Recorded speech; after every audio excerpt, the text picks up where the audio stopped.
Je vais vous parler en fait, de l'origine de la diversité et de l'évolution du vivant, de l'océan à l'homme. J'ai décidé de faire ça parce qu'on parle beaucoup de diversité souvent et on pense souvent, on ne réfléchit pas vraiment d'où vient cette diversité et comment elle s'est générée sur des milliards d'années. Donc, on est actuellement on est 7 milliards d'humains, hein, ou plus, je ne sais plus exactement combien on est, mais on est très nombreux et on n'y pense pas souvent, mais c'est une seule espèce. On est une seule espèce, Sapiens. Notre origine, elle vient d'une extraordinaire complexification du vivant. Donc, je vais beaucoup parler de complexification aujourd'hui.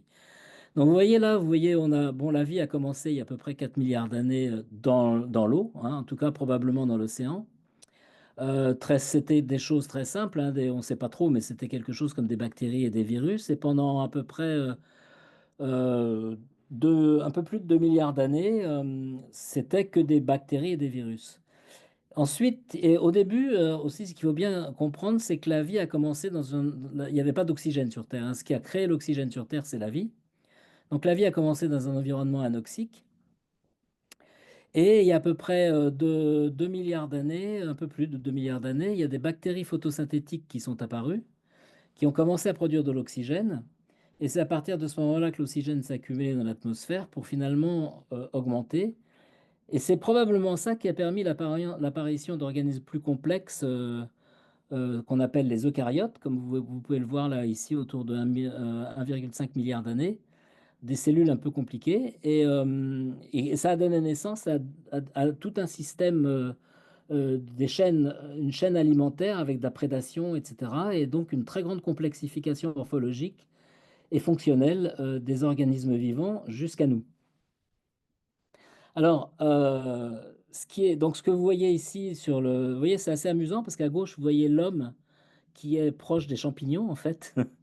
Et puis tout le reste, en fait, c'est des protistes que vous pouvez voir sur cette espèce d'arc-là, qui représente la diversité dans les océans. Et donc, qui contiennent un petit peu toute la diversité génétique qui a précédé l'apparition des organismes multicellulaires complexes qui sont sur Terre maintenant. Alors, je voudrais dire quelques mots de la diversité humaine et de l'origine de cette diversité et de l'origine d'Homo sapiens, en fait. Alors, vous savez, bon, on est une seule espèce actuellement, ce qui est assez surprenant. On est très divers. Il y a des gens très, très différents sur Terre, mais il n'y a pas beaucoup de variations génomiques. Il y a à peu près 1% de variation entre deux humains. Et en fait, c'est assez intéressant parce que quand on regarde un petit peu l'histoire de l'humanité, bon, les hominidés ont commencé il y a des millions d'années. Et au départ, et pendant plusieurs millions d'années, il y a eu beaucoup d'espèces d'hominidés. Mais comme vous pouvez le voir sur la partie gauche la partie gauche de l'écran, là, vous voyez qu'il y a eu, avec le temps, d'en bas vers le haut, en se rapprochant du présent, on voit il y a un certain nombre d'hominidés qui sont apparus et qui ont disparu. Mais il y a eu plusieurs hominidés qui ont coïncidé pendant plusieurs millions d'années, milliers d'années, jusqu'à ce qu'il y ait un petit peu une diminution de la diversité qui a fini par conduire à Homo sapiens. Et en fait, ce dont on s'aperçoit ici, c'est que la diversité humaine a diminué considérablement au cours du temps jusqu'à arriver à une seule espèce. Alors, si on regarde un petit peu ce qui s'est passé pour le genre Homo, hein, depuis environ 1 million d'années, on était très peu nombreux, hein. Au début, on était quelques centaines de milliers d'individus. On sait pas exactement, mais pas très nombreux. Et puis, il y a environ 900 000 ans, il y a eu une extinction considérable et apparemment, il reste extrêmement peu d'individus. On a failli disparaître complètement. Enfin, les hominidés ont failli disparaître. On a survécu. Alors, ça correspond à une période un peu compliquée au point de vue climatique. C'est probablement ça qui a conduit à cette importante diminution de la quantité d'hominidés sur Terre.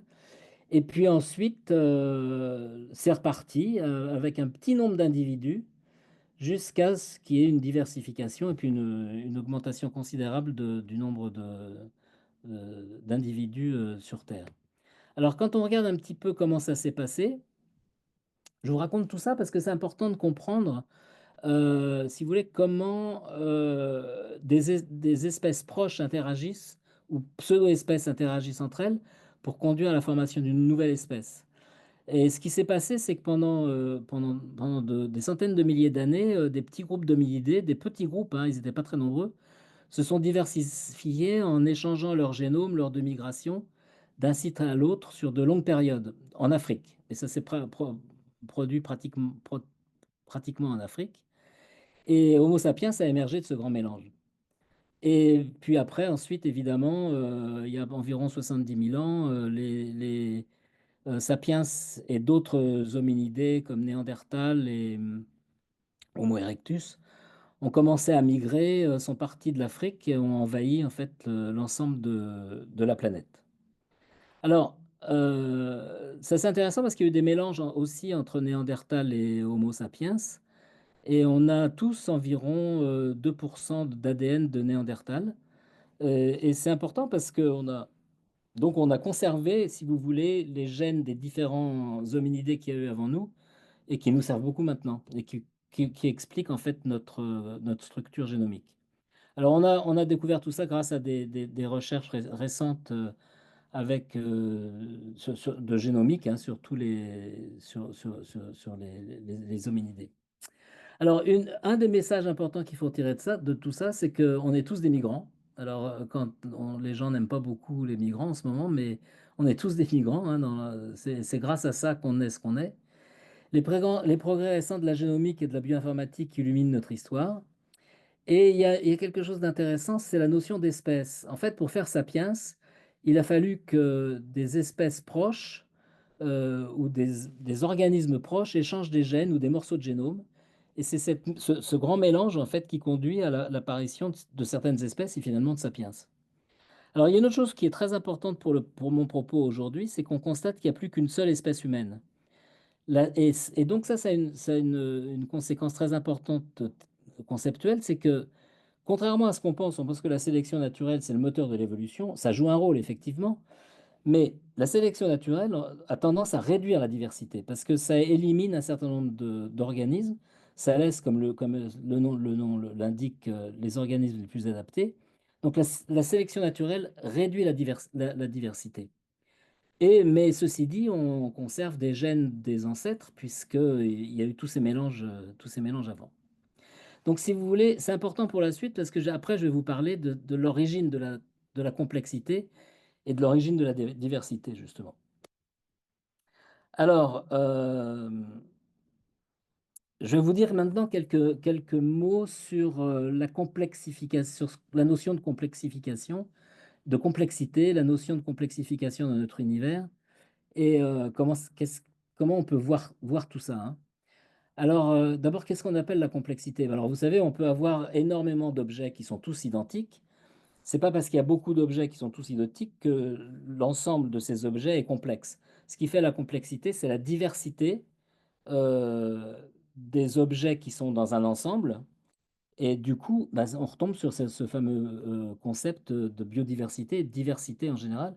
Mais vous allez voir, c'est pas vrai seulement pour la biologie, c'est vrai en général pour l'univers. Alors, je voudrais juste dire un mot justement de notre univers, hein. Bon, on sait que l'univers a commencé à quelque chose il y a environ 14 milliards d'années, il y a très longtemps, au moment du Big Bang. En fait, je pense qu'on ne comprend pas du tout parce que l'origine, parce qu'on ne comprend pas ce qu'il y a avant. C'est impossible de savoir vraiment. Mais au moment du Big Bang, en fait, l'univers était très chaud et l'univers relativement peu complexe était composé essentiellement de particules élémentaires. Et progressivement, après le Big Bang, l'univers s'est refroidi. Et ce refroidissement a conduit à la formation de particules de plus en plus complexes et diverses, jusqu'à former les protons, les neutrons, l'hydrogène, les atomes, etc., les étoiles, et jusqu'aux galaxies actuelles, et à la vie qu'on observe aujourd'hui sur Terre. Et c'est parce que l'univers s'est refroidi que toute cette matière a pu, et cette énergie a pu se condenser dans des structures différentes. Et la diversité de l'univers, en fait, c'est la diversité des atomes, des molécules, qui conduit à une combinatoire considérable qui permet de faire des molécules extrêmement complexes qui finalement acquièrent des fonctions et peuvent fabriquer des organismes complexes. Alors, si on regarde la vie, en fait, c'est assez amusant parce qu'il y a quelque chose qui ressemble un peu à ça. La vie a commencé, donc, je vous l'ai dit, il y a 4 milliards d'années. Alors, vous voyez en bas, on pense que c'est des micelles de lipides qui ont entouré des acides nucléiques, des peptides, on ne sait pas trop hein, ce qui s'est passé exactement, qui ont conduit à la formation de, de différents types de bactéries, d'archées, de virus. Et ensuite, ces organismes ont interagi entre eux, un petit peu comme les hommes, comme je vous l'ai montré au début, là, mais au niveau unicellulaire, pour former une grande diversité d'organismes unicellulaires, y compris les eucaryotes qui résultent de l'interaction entre différentes bactéries, des archées, etc., et puis des échanges de structures et de génomes. Donc, on est parti d'une communauté de cellules primitives ancestrales pour aboutir à la diversité qu'on voit aujourd'hui. Voilà. Donc en fait, si vous voulez, c'est à peu près ce que je voulais vous dire dans une première partie de cette présentation. C'est un petit peu pour introduire ce que je vais dire ensuite sur l'origine de la complexité qu'on a pu étudier un peu avec l'expédition Tara Océan. Donc voilà, ben, on fait une pause alors, si je comprends bien, ou Non, vous pouvez poursuivre. je continue, d'accord.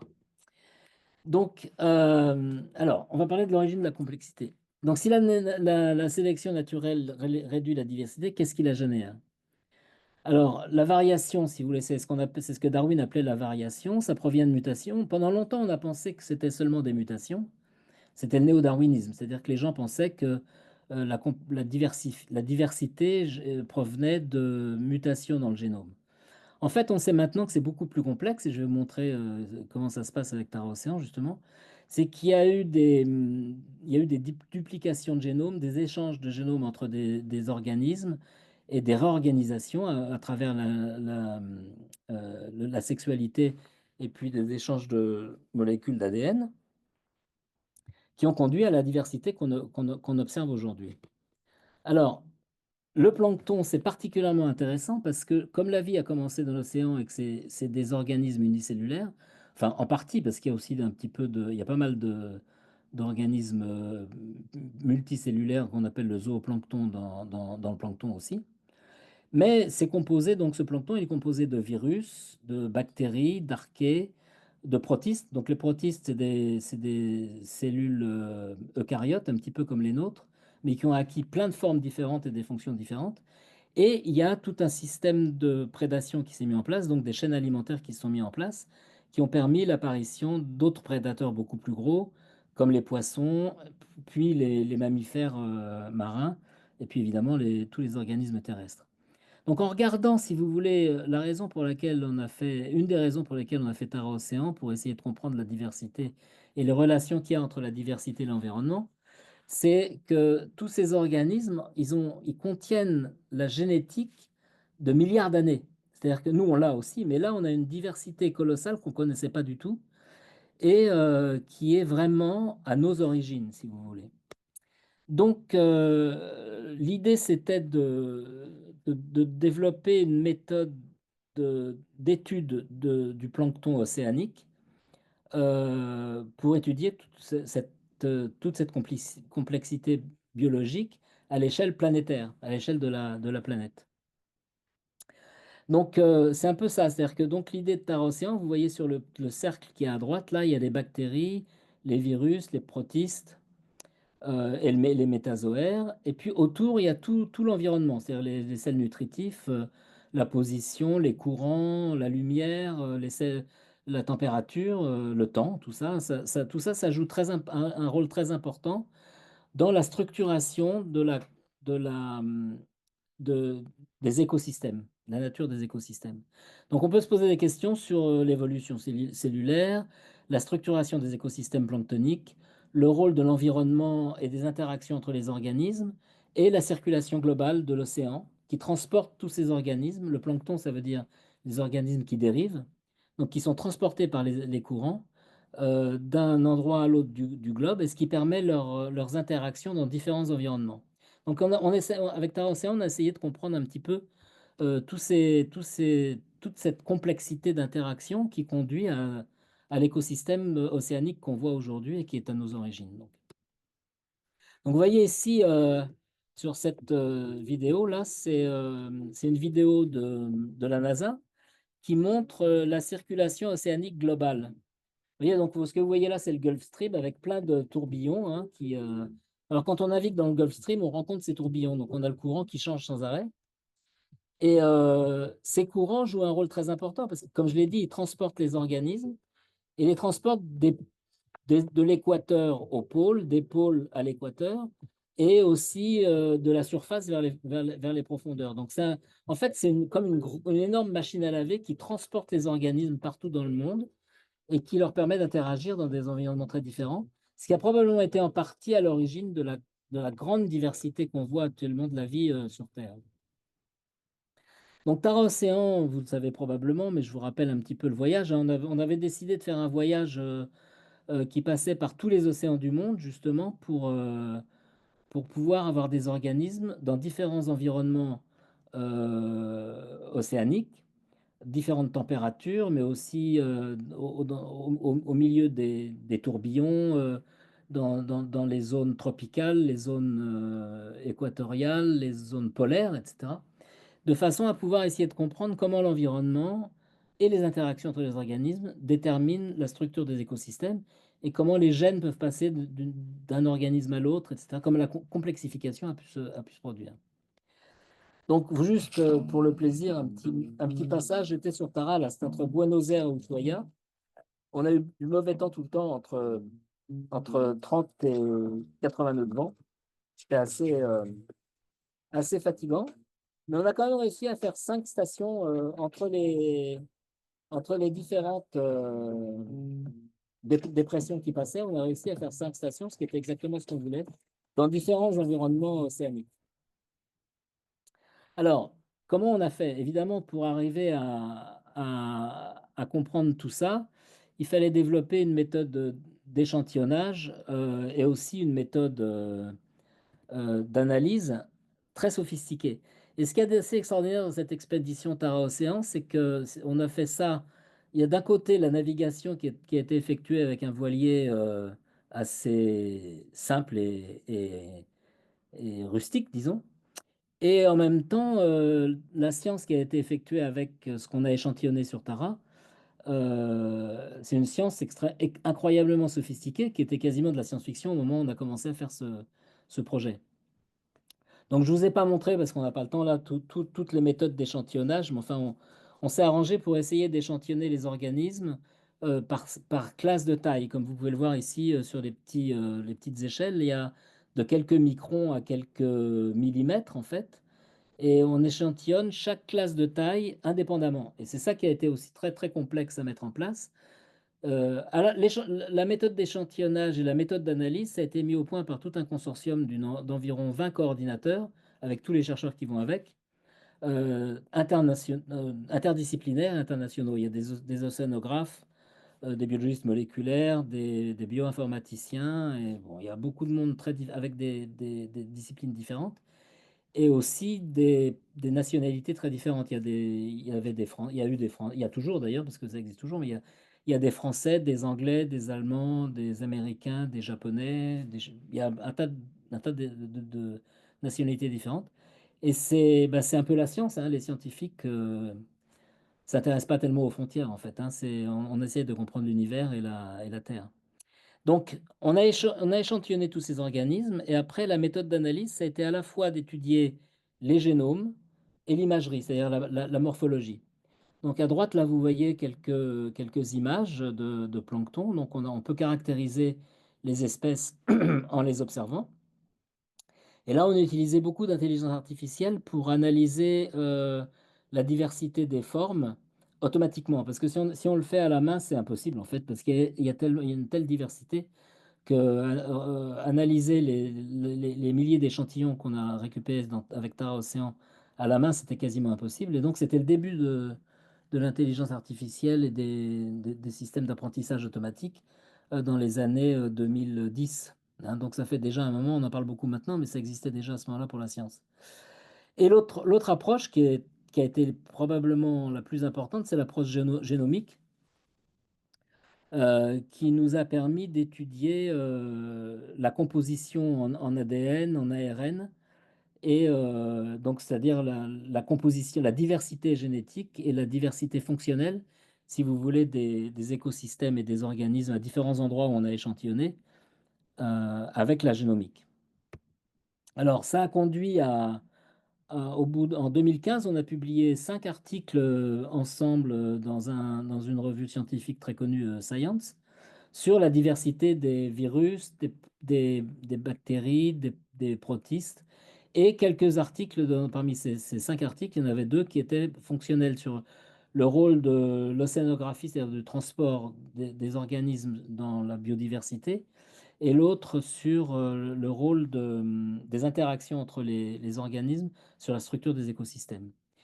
Alors, après, il y a eu plein d'articles publiés, et il y a des résultats extraordinaires qui sont sortis de là. C'est-à-dire on a réussi à caractériser à peu près 47 millions de gènes pour 35 000 taxa de bactéries, de prokaryotes, environ 200 000 types de virus à ADN, et on en connaissait seulement 39, et les autres étant très largement inconnus. Et on commence justement, grâce à ces études, à identifier un certain nombre d'autres de tous ces virus.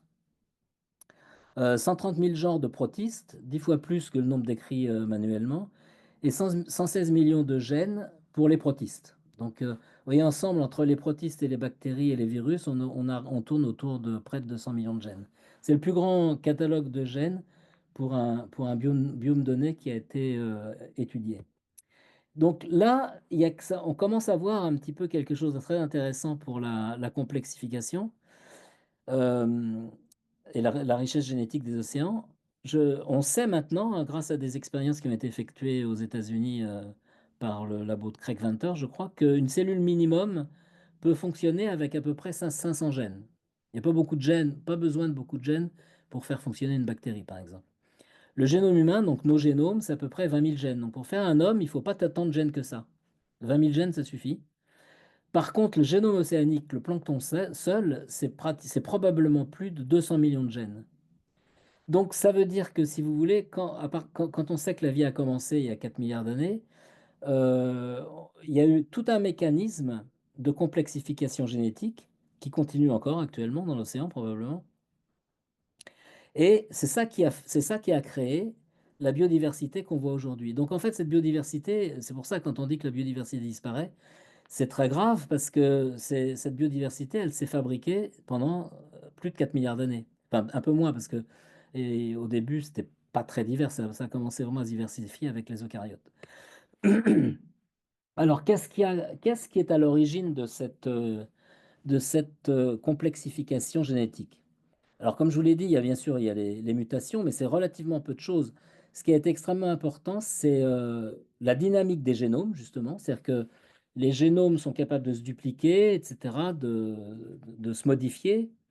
Les virus qui transportent, on s'est aperçu que en regardant les génomes des virus, que les virus transportent des morceaux de génome entiers, des morceaux des régions fonctionnelles entières entre organismes, et pas seulement chez les bactéries, mais chez les eucaryotes aussi. Les symbioses qui jouent un rôle très important parce que des différents organismes, en particulier au niveau microscopique, les bactéries peuvent rentrer à l'intérieur de protistes ou des protistes interagissent entre eux. Je vais vous montrer quelques exemples.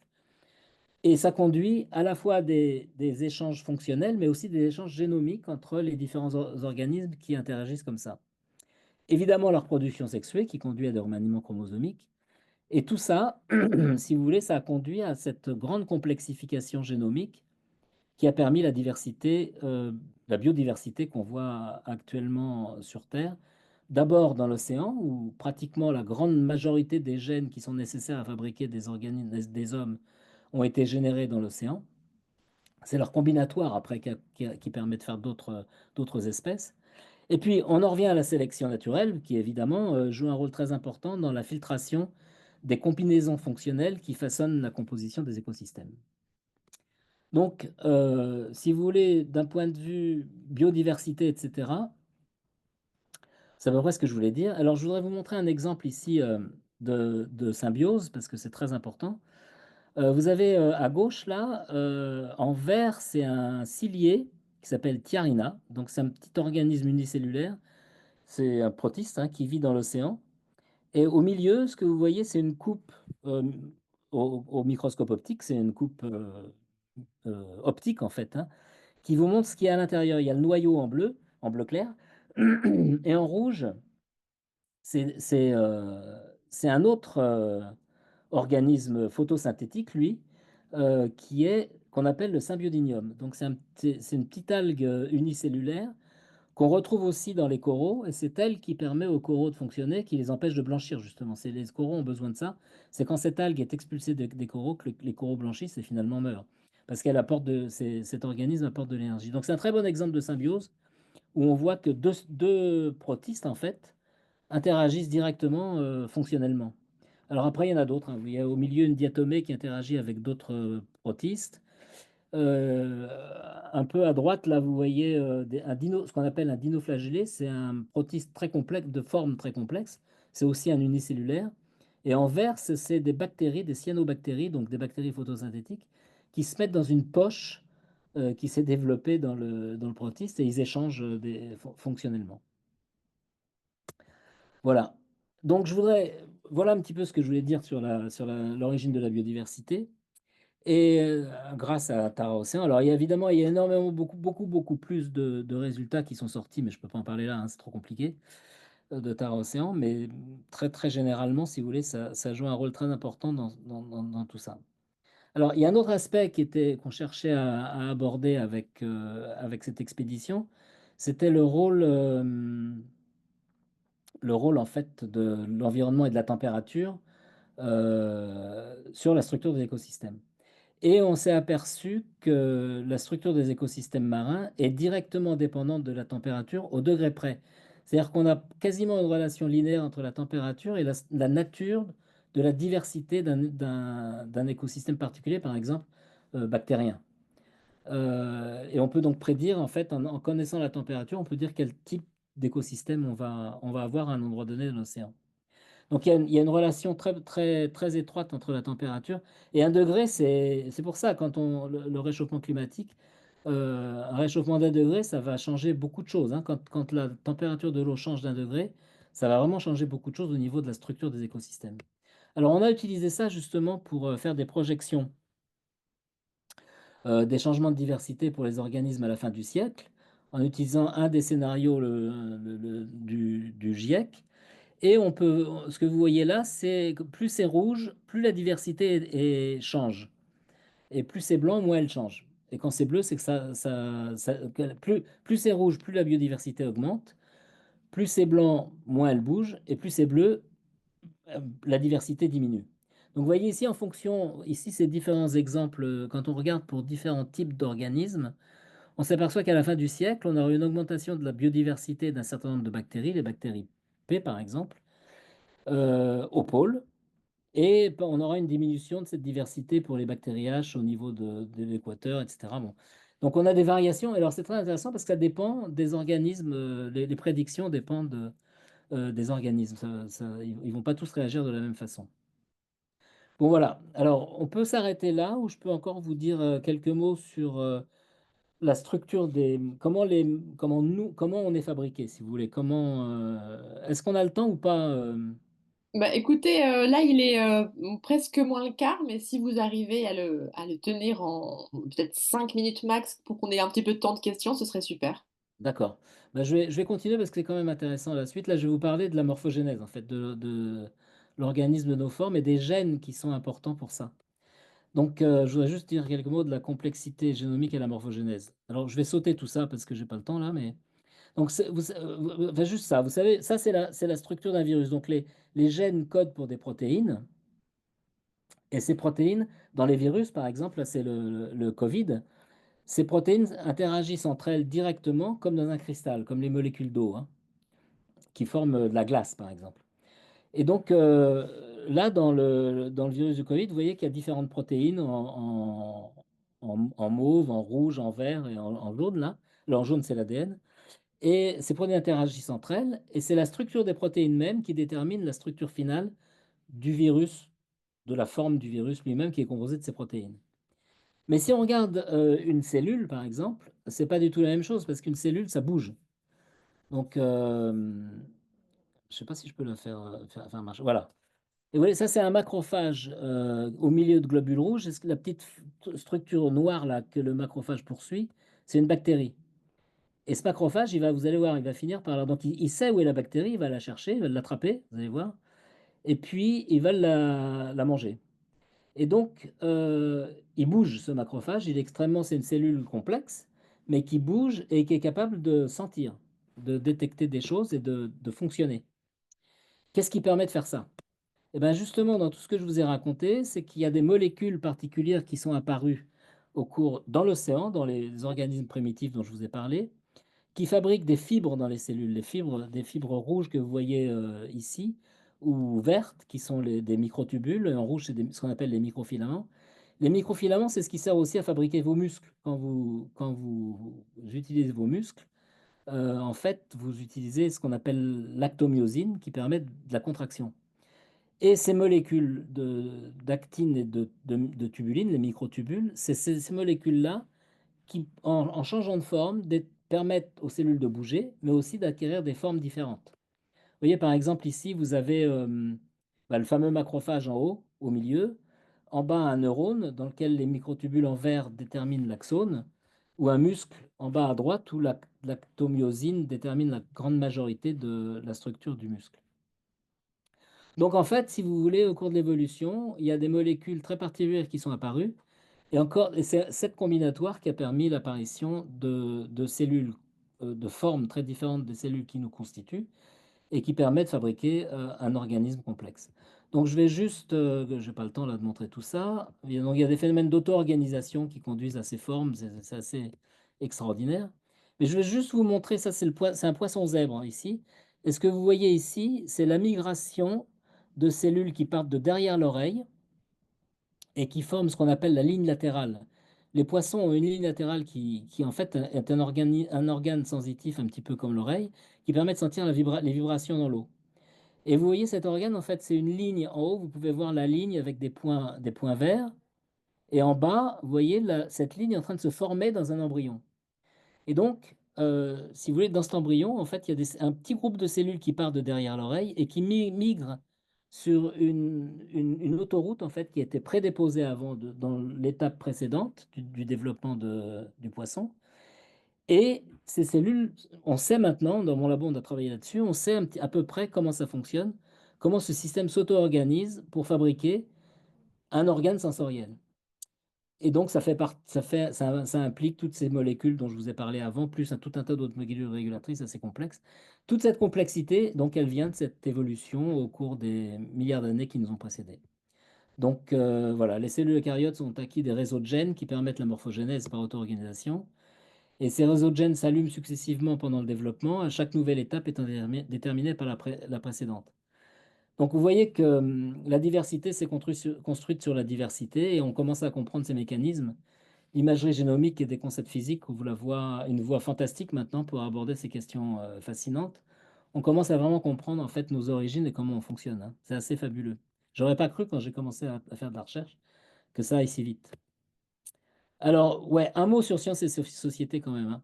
Le microbiote océanique est un exemple de structuration collective euh, et donc, si vous voulez, tout qui sous-tend l'ensemble du vivant.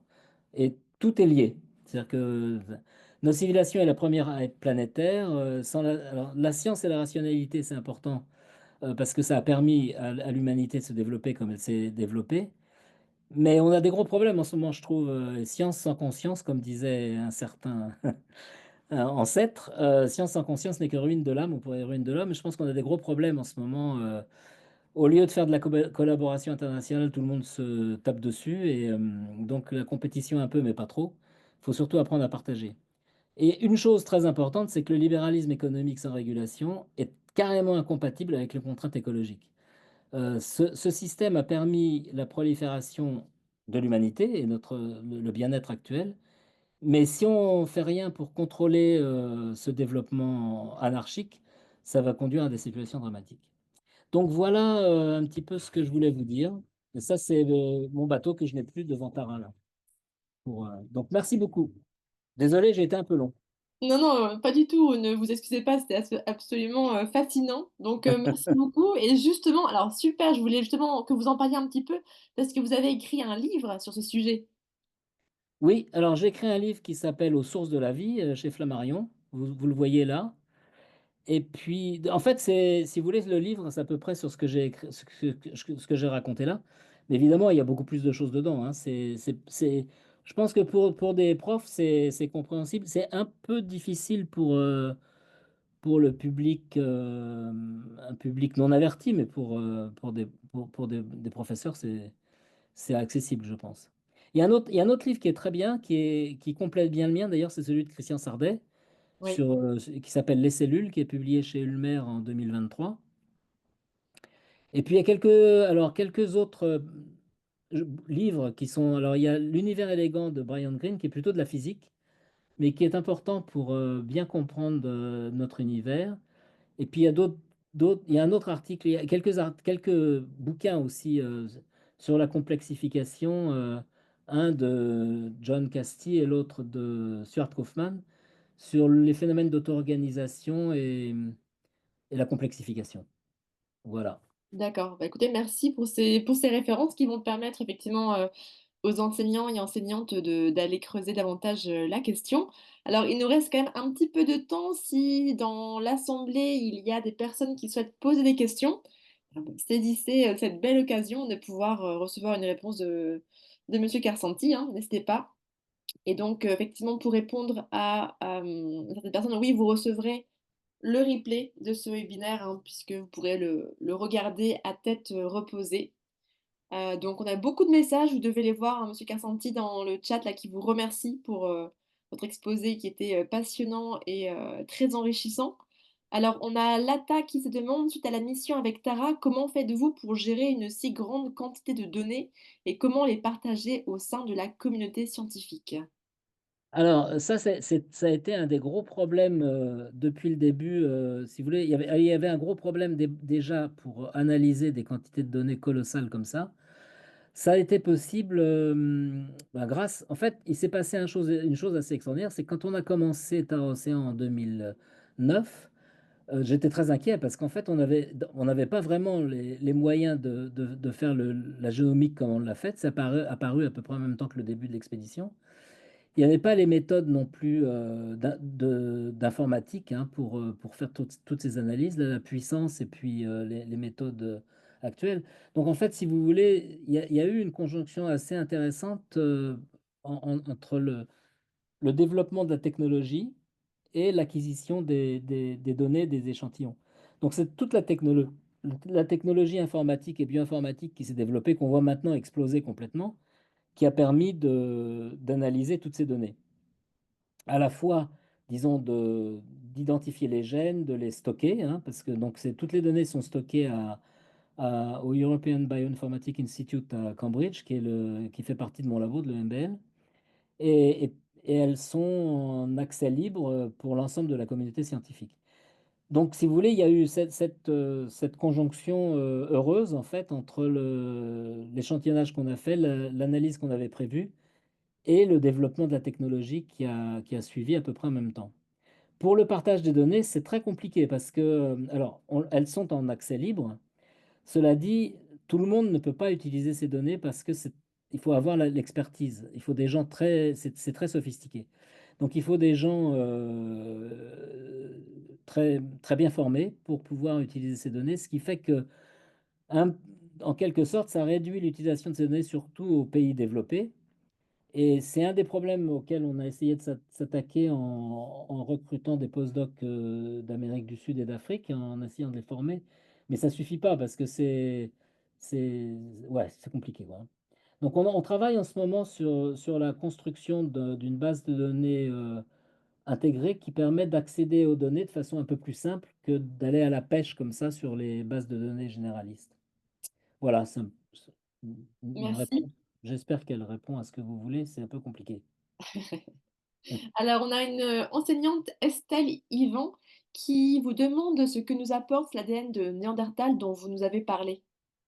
Ce qui nous apporte je sais pas exactement, j'ai pas regardé. J'ai pas regardé les gènes qu'il apporte. Il y avait un papier qui est sorti, assez amusant, qui montrait qu'apparemment les gens qui avaient certaines régions du génome de Néandertal au moment du Covid étaient plus résistants. Donc, OK. voilà un exemple, mais j'ai pas vraiment regardé, les gènes en plus ça dépend des gens en plus, hein. Je pense que chacun de nous a des morceaux de génome probablement un peu différents de Néandertal, oui.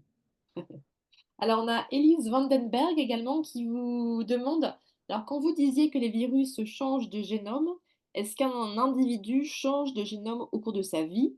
Et si oui ou sinon, quelles sont les conséquences de ce changement ou non-changement dans la complexification? Alors, non, alors le géno donc un ind dans un individu, le génome d'un individu, globalement, ne change pas au cours de notre vie. Il peut changer un peu. Alors, il y a des virus qui s'intègrent, hein, par exemple, le virus de l'herpès s'intègre dans notre génome, donc il change notre génome. Mais au cours de notre vie, alors évidemment, quand on attrape le virus pendant la vie, on change un peu puisqu'on attrape un virus. Il y en a d'autres qu'on connaît pas probablement. Il y a beaucoup de virus certainement qui sont intégrés dans notre génome.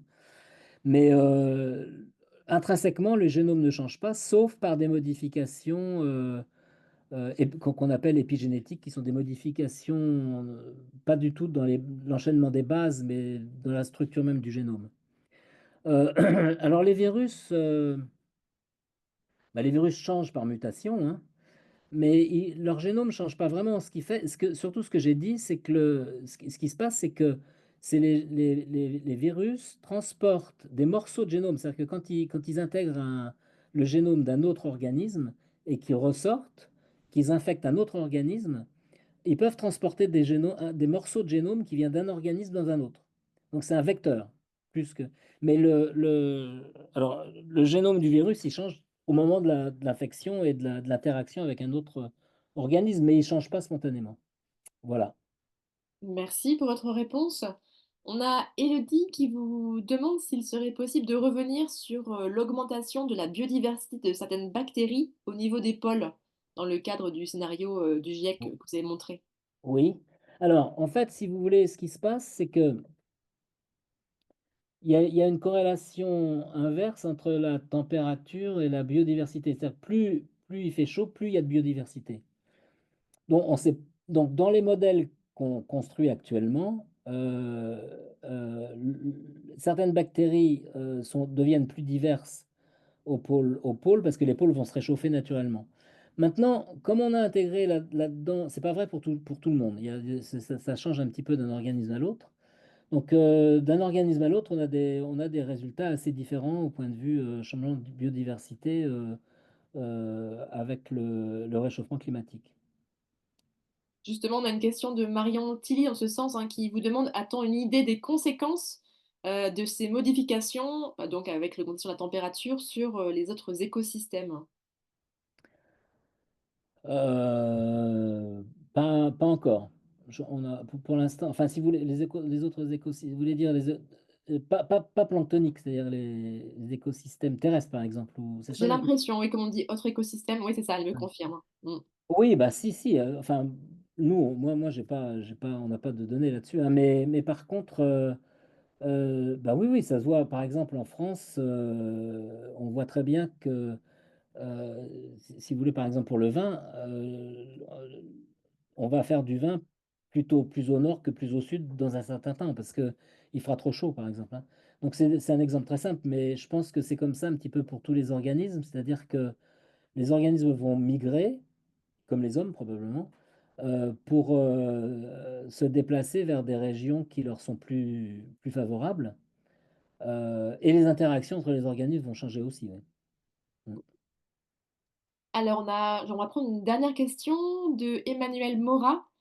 Donc, il dit, concernant l'apparition de la vie, vous avez mentionné l'hypothèse de micelles lipidiques qui auraient encapsulé des morceaux de génome. Quelle Oui. est l'actualité scientifique sur ce sujet et a-t-on avancé dans la connaissance? Non. OK. Non, en fait, on sait qu'on peut faire des micelles lipidiques, qu'on peut incorporer de l'ADN dedans. D'ailleurs, c'est comme ça que qu'on f qu'on, qu'on a que les traitements avec l'ARN, les anticorps ARN là, les traitements contre le Covid, ça marche comme ça. C'est des micelles qui contiennent des acides nucléiques qu'on injecte. Les vaccins, mais on n'a pas trouvé vraiment comment, au départ, les lipides sont apparus, comment ils ont formé des micelles, comment ils ont. On pense que ça s'est passé comme ça parce qu'il faut que ça se passe comme ça, mais on ne sait pas en fait, hein. Pour l'instant, on ne sait vraiment pas du tout comment la vie a commencé. C'est un grand mystère parce que déjà, fabriquer des acides nucléiques, c'est assez compliqué. Fabriquer des peptides ou parce qu'il faut, s'il y a que des acides nucléiques, c'est assez compliqué de faire fonctionner la synthèse des peptides. Donc, il faut probablement qu'il y ait eu des peptides qui soient apparus aussi. C'est aussi compliqué. Et ensuite, fabriquer un métabolisme qui utilise des fonctions complexes, etc., plus la formation de membranes qui encapsule tout ça, pour l'instant, on n'a aucune idée, hein. C'est vraiment le mystère total. C'est un peu comme avant le Big Bang, quoi. On sait pas. Merci. On a juste une dernière question, peut-être, sur une note plus, voilà, plus, je sais pas si optimiste ou pas, mais donc il y a Laurent qui dit: «J'ai souvent l'impression de faire peur à mes élèves quand nous travaillons sur le réchauffement climatique et ses effets. Avez-vous tout de même des éléments positifs à nous fournir sur l'évolution de la vie, justement?» Ah oui, oui, non, moi je pense pas qu'il faut faire peur aux gens. Je pense, si vous voulez, non, il y a une chose qui est claire, au niveau macro, si vous voulez, avec le réchauffement climatique, on le voit déjà, il y a des problèmes majeurs, hein, qui se produisent. Le climat change, donc il y a des catastrophes naturelles, il y a des choses qui se produisent. Et puis la température, même la température devient problématique dans certaines zones de la Terre pour l'humanité. Mais ceci dit, c'est pas l'ensemble de la Terre qui va devenir invivable, hein. On va pouvoir continuer à vivre, pour les hommes, dans beaucoup d'endroits encore. Il y a pas, ça va être compliqué, mais je pense il faut voir les choses de façon. Alors, il faut effectivement essayer d'arrêter ce sacré réchauffement. On a du mal parce que, comme je l'ai dit, avec le système capitaliste qu'on a, c'est très compliqué parce qu'il faut réussir à convaincre les gens de probablement gagner moins d'argent et de dépenser plus de l'argent dans la réorganisation de la société et dans l'adaptation, et puis aussi dans la réduction de la production de gaz carbonique. Donc c'est compliqué, mais c'est faisable. Je pense qu'on peut y arriver et on peut aussi s'adapter. Mais il va falloir prendre des mesures. Je pense qu'on peut pas faire autrement que on va être obligé de dépenser de l'énergie et de l'argent pour pouvoir continuer à vivre correctement sur cette planète. Mais il faut pas être complètement catastrophiste, hein. Moi, je suis pas catastrophiste. Je pense que ça va être compliqué, ça va être difficile, mais c'est un peu un challenge. C'est-à-dire qu'il faut se battre. Mais pas se dire, oh là là, c'est horrible. Bon, non, ça sert à rien, ça. Voilà. Merci monsieur Carpentier. Bah, écoutez, on va s'arrêter là. J'en profite du coup pour faire juste une toute petite, annonce publicitaire, puisque hop, nous aurons encore 2 webinaires, dans le cadre de la Terre Academy. Donc dès jeudi, dans 2 jours, ce sera Jean Jouzel qui viendra, prendre la parole pour justement nous parler de tous ces enjeux liés au climat, et nous terminerons la Terre Academy le lundi 24 mars avec Henri Bourgeois-Costa.